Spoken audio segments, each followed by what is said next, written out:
Welcome to our channel. Today we how to back up your donor-advised fund statements with Fidelity Charitable step-by-step clearly. To back up your donor-advised fund statements with Fidelity Charitable, start by logging into your Fidelity Charitable account. Use your registered email and password for secure access. Once you've logged in, navigate to the Accounts section on the main dashboard. In the Accounts section, look for the Donor-Advised Funds option and select it. You will see a summary of your donor-advised fund account. Find the Statements tab within the Donor-Advised Funds section. Click on the Statements tab to access your account statements. You'll see a list of available statements organized by date. Select the specific statement you want to download. Click on the Download button next to the chosen statement. Choose your preferred file format for the download, such as PDF or CSV. Once the file format is selected, the file will begin downloading to your device. Locate the downloaded file in your device's default download folder.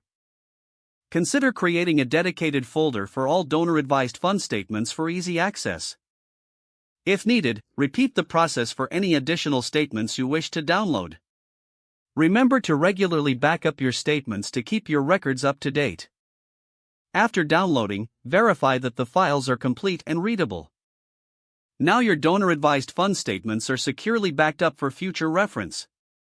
If the page does not load, refresh the browser or try again in a private or incognito window. Make sure you are using the correct email address, then retype it carefully to avoid small typos.